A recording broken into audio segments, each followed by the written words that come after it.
Сәлеметсіздер ме, құрметті білім алушылар? Бүгін біз бақ өсіру пәні бойынша дәрісті бастаймыз. Екінші дәрістің тақырыбы жеміс бағын отырғызу және күтіп баптау. Қарастырылатын сұрақтар: бірінші, жеміс бағын отырғызу; екінші, жеміс бағын күтіп баптау; үшінші, жеміс жинау. Бірінші, жеміс бағын отырғызу. Жеміс бақтары мен жидектерді отырғызу кезінде дұрыс участке таңдау, оның баққа жарамдылығына дұрыс баға беру, топырақ құнарлылығын бағалау, жерасты суларының деңгейін, бедерлігін анықтау ғана емес, сонымен қоса табиғи климаттық жағдайларын ескере отырып, аймақтық сорттар мен жидек дақылдарын дұрыс таңдау маңызды болып табылады. Жеміс өсімдіктерінің өнімділігі мен экономикалық тиімділігі, ағаштың ұзақ тіршілік етуі және олардың қолайсыз жағдайларға төзімділігі, өсуі көп жағдайда бақты отырғызу кезеңінде анықталады. Бақ үшін орын дайындау, территория ұйымдастыру, топырақ пен топырақ астын мәдениелендіру және суару, тұқым, сорт, келісуші сұрыптау, оларды орналастыру, отырғызу және қоректену алаңының схемасы секілді мәселелерде шешіледі. Жеміс және жидек дақылдары үшін телімді игеру кезінде бұталарды, ескі ағаш томарларын жойып, қоқысты жинап, шұңқырлар мен үңгірлерді көму және үстіңгі бетін тегістеу қажет. Топырақты көген тамырлы және атпа тамырлы арамшөптерден тазарту қажет. Жер телімінің топырағын тексеру 2-4 метр тереңдікте жүргізіледі. Себебі ағаштың тамыры бойлайтын төменгі көкжиекте зиянды тұздар болуы мүмкін. Жер бедерінің беті жазық немесе беткейлі болуы мүмкін. Сондықтан оның тегістігін, бағытын және желмен қорғалғыштығын ескеру қажет. Егер жер бетінің тегістілігі 20%-дан асса, онда қатарлы беткейде көлденең орналастырылады. Тым тік беткейлерді текшелеуді, жер бедерін бөлу, топырақ эрозиясын болдырмау үшін егуді қолданылады. Жергілікті жер бедеріне мөлшері мен мөлтек кесіндемесі, қатар бағыты, егу сызбасы, тұқым мен сұрыптарды таңдау және орналастыруға байланысты болады. Мысалы, құрғақшылыққа аса төзімді тұқымдар мен сұрыптарды беткейдің жоғары бетіне орналастыру қажет. Оған өрік, бадам, шие жатады. Ал ылғал сегіштігі төмендерді, мысалы, алхорыны, айваны, алма және алмұрттың кеш пісетін сорттарын және шие ағаштарын отырғызу керек. Сонымен қоса бақтар мен жидектік отырғызу кезінде өзеннің, каналдың, көлдің, ұңғыманың өлшемін, жерасты суларының сипаты мен динамикасын білу қажет. Жерасты сулары жеміс ағаштары үшін 2-2,5 деңгейден жоғары, ал жидектер үшін метр жарымдан көтерілмеу қажет. Су ресурстарын пайдалану мүмкіндігінде ескеріп отыру керек. Суару жүйесін жобалауды, тұқым, сорт және екпелерді егу сызбаларында таңдаған дұрыс. Бақ жобасын құрастыру кезінде ауданның ауыл шаруашылық бағыты, шаруашылықтың құрылысы, олардың жұмыс күшімен қамтамасыз етілуін, механикалық дәрежесін есепке алған жөн. Бақ мөлтегін бөлу кезінде әуелі бақтың жоспар жобасы құрылады. Бақ пен жидек мөлтек шегін белгілейді. Жоспарда ауыл шаруашылық құрылыстары үшін бақ егістіктерін қорғауға арналған тілмелерді, жол мен телімдерді анықтайды. Қатар аралығының еніне сәйкес белгіленген өлшегіш сымның көмегімен жер мөлтегін бөлу жүргізіледі. Мөлтектің екі ұзын жағының бойымен геодезиялық лентамен өсімдік арасының қашықтығын өлшеп қазықтар қағылады. Трактор жүргізуші шұңқырды қазған кезде жақсы көру үшін белгіге қарама-қарсы кішкентай, бірақ ашық бояулы қазықтар қағылады. Бірінші көлденең қатарда қазықтарды орнатқаннан кейін сымды екінші қатарға ауыстырады. Өңдеу және тыңайту алдын ала топырақ өңдеу өнімділігін арттыру мен топырақ құнарлылығын жақсарту үшін қажет. Бақ телімін күзде және көктемде жырту қабаты 25-30 см тереңдікте жыртылады. 10-15 см тереңдігінде қосымша қосылады. Осылайша жалпы өңдеу тереңдігінің қабаты 40 см-ге дейін жетеді. Сонымен қатар жырту мен жолақтарды жыртуды қолдануға болады. Жерді жырту алдында әр гектарға 40-50 тонна органикалық тыңайтқыштар, 2-3 центнер калий, 4-5 центнер суперфосфат енгізіледі. Азоттың айтқыштарын үстеме қоректендіру ретінде ерте көктемде және ағаштардың гүлдену кезінде енгізу қажет. Қышқыл топырақтарды әктейді. Жеміс ағаштарын көктем кезінде отырғызғанда топырақ 2 рет тырмалану қажет. Шұңқырларды қазу. Көшеттерді отырғызу үшін тік қабатты дөңгелек шұңқырлар қазылады. Алма мен алмұртты отырғызу үшін шұңқыр диаметрі 1,125 метр, тереңдігі 6-7 см болу керек. Шие мен алхорыны отырғызу 0,7-0,8 және тереңдігі 0,4-0,6 метрге сәйкес болу қажет. Көктемді отырғызу үшін шұңқырларды күзде дайындайды, ал күзгі отырғызуға 20-30 күн қалғанда дайындайды. Бақты отырғызу кезінде сұрыптарды таңдау. Бақтарды отырғызу кезінде мол өнім алу қамтамасыз ету үшін өзара тозаңдатылған ағаштар отырғызады. Сұрыптардың да пісіп жетілу мерзіміне қарай қысқы, күзгі, жазғы деп топтастырылады. Суару мерзімінен және дұрыс суару жақсы өнім алуға бағытталған агротехникалық шаралар жүйесінің бөлшегінің бірі болып табылады. Жоғары өнімділікті қамтамасыз ету үшін және жеміс өсімдіктерін қысқыға дайындау үшін вегетативті кезеңде 1 немесе 2 рет суару жүргізіледі.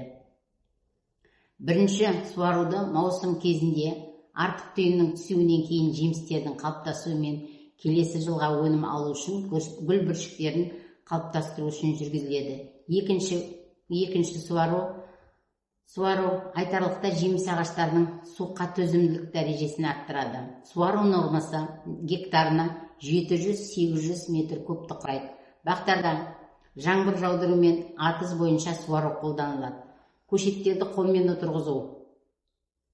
Отырғызылар алдында көшет тамырлары тексеріледі және зақымданғандарын пышақпен немесе сау жеріне дейін бақ қайшылармен кесіп тастайды. Отырғызу тереңдігін дұрыс анықтап алған маңызды. Әрбір шұңқырдың ішінде оны топырақпен жаппай тұрып, қабықтан ашыған ұзындығы 1,5 метр қазық қағылады. Содан кейін қазықтың маңайына шұңқыр қазғанда алынып, көңмен, компостпен және минералдың айтқыштарымен араласқан топырақтың беткі жағына төмпешік үйіледі. Дұрыс отырғызылған ағаштардың тамырлары, мойыны топырақ бетінен 4-5 см жоғары болу керек. Көшеттерді механикаландырумен отырғызу қажет. Қазіргі таңда жеміс дақылдардың көшеттерінің отырғызудың 2 әдісі қолданылады. Бірінші жартылай механикаландырылған, екінші механикаландырылған. Жартылай механикаландырылған отырғызу шұңқырларын қолмен және гидробұрғымен отырғызады. Ал механикаландырған СНС1, МПС1 сияқты түрлі отырғызғыштардың көмегімен отырғызылады. Жартылай механикаландырылған отырғызу егер қайда бір сепкіштермен бақ отырғыз машиналары қолдануға болмайтын жағдайда кәдімгі жер жыртудан кейінгі шұңқырларға қолданылады. Келесі екінші сұрақ: жеміс бағын күтіп баптау. Көкөніс пен жеміс дақылдардың жақсы өнім беру үшін олардың өсуіне, дамуына қажетті жағдайларды жасау процесі ұйымдастырылу қажет. Жеміс бағын күтіп баптау бірнеше негізгі кезеңдерден тұрады. Топырақты дайындау. Топырақ құнарлы болу керек. Жеміс ағаштары жақсы өсетін топырақтың құрамында органикалық заттардың көп болуы тиіс. Топырақтың қышқылдығы мен ылғалдылығын бақылап, қажет болған жағдайда тыңайтқыштар қосылу керек. Жеміс ағаштары топырақ сортаңдығына кірпияз келеді. Топырақ ерітіндісі 0,4%, тұз концентрациясы өсімдікке жайсыз тиеді, ал 1,2% болса, бақ жойылады, яғни тіршілігін тоқтатады. Бақ үшін ауыр сазды, тасты, құмды және сортаң топырақтар жарамайды. Жеміс өсімдіктері қара, қызғылт және сұр топырақтарда, сондай-ақ орман топырақтарында жақсы өседі. Тамыр жойылатын қабат жеткілікті тереңдікте, шекілдеуікті дақылдар үшін 2-2,5 метр, сүйекті дақылдар үшін 1,5-2 метр және жидектер үшін 1,2 метр болуы тиіс. Ол ыза суларымен, тығыз саздармен, ұсақ тасты қабаттармен, тағы басқаларымен шектелуі мүмкін. Дренажды жүйе болуы маңызды. Жеміс ағаштары судың артық жиналуынан зиян шегуі мүмкін. Сондықтан топырақтың жақсы дренажы қамтамасыз етілу керек. Кесу жұмыстары. Жеміс ағаштарын дұрыс кесу, олардың денсаулығын сақтау үшін маңызды. Кесудің негізгі мақсаты тәждің дұрыс қалыптасуын қамтамасыз ету, зиянды бұтақтар мен құрғақ, ауру жұқтырған бөліктерін алып тастау керек. Ерте көктемде немесе күзде кесу жұмыстарын жүргізілу тиімді болады. Жеміс ағаштарын кескен кезде мынадай кесулерді қолданады. Ол таблицада көрсетілген: бүршікке, сақинаға, бүйірлік тарамға, жоғарыға қарай өсетін бұтаққа және сыртқы тарамға бағыттай қысқарту. Бұтақты қорғаныш буын қалдырып кесу, ірі бұтақтарды кесу. Суретте көрсетілген. Суаруды бақылау. Жеміс ағаштары үнемі суаруды қажет етеді, әсіресе жаз айларында. Бірақ су артық болмауы тиіс, өйткені артық су тамырларын шірітеді. Ылғалдың деңгейі топырақтың түріне байланысты әртүрлі болуы мүмкін. Сондықтан суару жүйесін орнату өте маңызды. Бақты суарудың тәсілдері: ұялап суару, атыздап суару және хауыздап суару. Ұялап суарғанда судың айналасына біркелкі беріледі. Суарудың бұл тәсілі бақты шалғындандырып ұстау жүйесінде қолданылады. Атыздап суландыру бақтың қатар аралығының тереңдігі 20-25 см атыздармен жүргізіледі. Атыздарды су бөлетін арналарға көлденең, арнаулы жазықтылғыш культиваторлармен жасайды. Келесі тыңайтқыш қолдану жүйесі. Жеміс ағаштарын дұрыс өсіру, өнім беру үшін қажетті микро және макроэлементтер азот, фосфор, калий топыраққа енгізілуі тиіс. Әдетте көктемде тыңайтқыштарды қолдану ағаштың гүлденуіне және жеміс беруіне әсер етеді. 1 центнер өнімге қоректік заттарды ең көп шығындайтын бүлдірген, ал ең азы алма мен алмұрт болып табылады. Бақтарда жақсы нәтиже тыңайтқыштарды 3-4 жылда бір рет тамырлардың ұштарына жақын 30-35 см тереңдікке, аралық жылдары дің маңайындағы жолақтарға енгізілу керек. Органикалық тыңайтқыштарды тамыр жүйесінің ұштарына жақын енгізу керек. Бұл топырақтың терең гүлденуіне ықпал жасайды. Дәрісті қорытындылай келе, жеміс бағын отырғызу, оны көптеп баптау, жеміс жинау ауыл шаруашылығының маңызды әрі көп еңбекті қажет ететін өзара байланысты 3 негізгі кезеңі.